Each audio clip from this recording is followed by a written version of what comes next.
السلام عليكم. قبل ما ابدا فيديو النهارده يا ريت كلنا ندعي لاخواننا الفلسطينيين، ربنا ينصرهم ويحميهم ويحفظهم جميعا يا رب.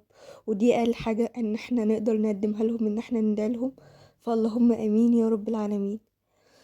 اهلا وسهلا بيكم في فيديو النهارده ان شاء الله هنعمل فطيره حلوه قوي تنفع معاكي العشاء كنوع من انواع التغيير. طبعا احنا اول خطوة بنعملها دايما ان احنا بنختبر الخميرة بتاعتنا. طبعا لو متأكدة من الخميرة بتاعتك ملهاش لازمة الخطوة دي، بس لزيادة اطمئنان انا بحب اعملها. حطيت معلقة دقيق ومعلقة سكر وقطعة الخميرة. لو عندك فورية استخدمي معلقة خميرة، انا مستخدمة القطعة. وهقلبهم مع بعض بمية دافية طبعا، وهسيبها. ده دليل، شايفين الفوران اللي حاصل ده دليل ان الخميرة بتاعتي نشطة وشغالة. دلوقتي بقى هقدر استخدمها في العجن. كنت بحاول اوريها لكم يا جماعة. هنا عندي حوالي كوبايتين ونص دقيق، هضيف عليهم رشة ملح،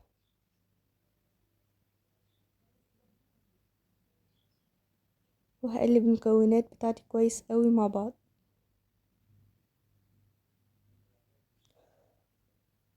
وهعمل فتحة في النص كده، بقلبها بايديا طبعا عشان بحب استخدم ايديا في العجن قوي. بس كده.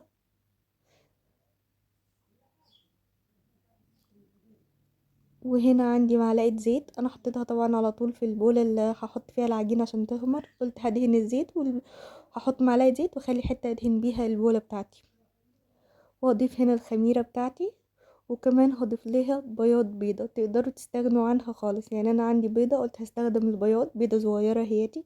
قلت هستخدم البياض في العجينة، والصفار هدهن بيه وش العجينة. تقدروا تستغنوا عنها، وهقول لكم ايه البدايل. عادي يعني في العجينة مفيش بدايل. تقدري تعجني العجينة بتاعتك من غير بيض او بياض بيض وهتطلع معاكي صدقيني تحفة. انا هنا عجنتها وهسيبها دلوقتي بقى تخمر. تمام. هغطيها بكيس نايلون. كيس نايلون عادي من بتاعنا، مش لازم يعني رول ستريتش او اي حاجة. ممكن تغطيها بفوطة، المهم تغطيها باي حاجة عشان وشها ما ينشفش. هني بوريها لكم لما غطيتها. وهسيبها لحد ما تخمر. هنا عندي الصينية بتاعتي دهنتها كويس قوي بالزيت عشان خاطر الفطيرة بتاعتي ما تلزقش فيها. وهقسم العجينة بتاعتي بالنص. اول نص هحطه من تحت وهفرده، فردت بايدي يا جماعة، مستخدمتش شوبك ولا نشابة ولا اي حاجة خالص. هي حلوة وسهلة في التعامل. والتانية رشيت على الصينية حبة دقيق وفردتها على الصينية. دلوقتي بقى هنا عندي عصاج لحمة، عصاج فراخ اسفة، جاهز. كان زيادة عندي من وصفة وشلته في الفريزر. استخدمي اي عصاج انتي حباه. لحمة، فراخ، بواقي فراخ عندك قطعيها واديها شوية زيتون مع شوية خضار، فلفل اخضر، حاجات زي كده. سوسيس، اي حاجة، لانشون، اي حاجة حابة تحشي بيها احشي بيها.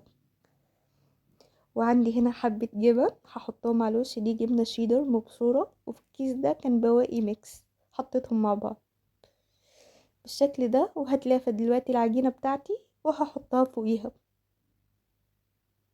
بس كده. وهقفل الاطراف بتاعتي كويس.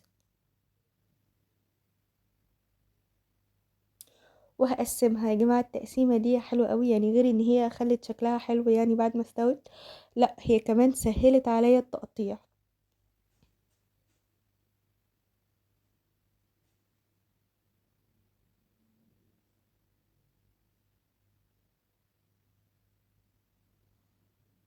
انا عملتها كده، عملت 4 وكمان 4 تاني. هنا عندي بقى بياض البيضة، حطيت له حبة لبن ومعلقة خل عشان الزفارة. تقدري تدهنيها ايه، تقدري تدهنيها لبن بس عادي برضه هتديكي لون حلو. تمام بالشكل كده كده. وهدهن كويس قوي مع بعض. او تقدري بدل الخل لو حابة تضيفي مثلا قهوة سريعة الذوبان، تمام شغال. وادي كده دهنتها. ودلوقتي بقى هرش على وشها سمسم وحبة البركة. حابة تخليها سادة، حابة ترشي سمسم بس او حبة البركة بس، طبعا عادي كل ده شغال. انا دخلتها على فرن سخنة على درجة حرارة 200، واخدت معايا بالظبط حوالي ساعة الا ربع. طلعت مستوية وكان طعمها بجد تحفة.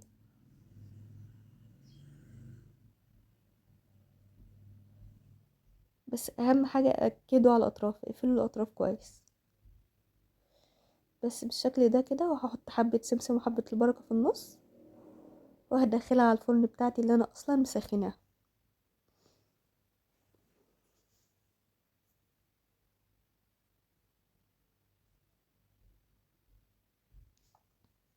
ده شكلها يا جماعة لما استوت وحمرت، كان شكلها حلو وكان طعمها احلى.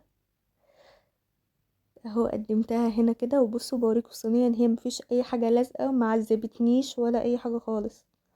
وده شكلها يا جماعة من جوه. انا هقرب لكم الكاميرا، ادي شكلها من جوه اهو.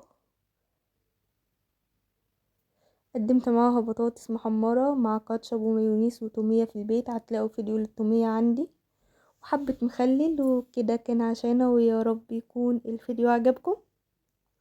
لو الفيديو عجبكم ما تنسوش اللايك والشير، وهستنى تعليقاتكم تحت القناة، تحت الفيديو قصدي. وهنتقابل ان شاء الله في فيديو جديد. مع السلامة.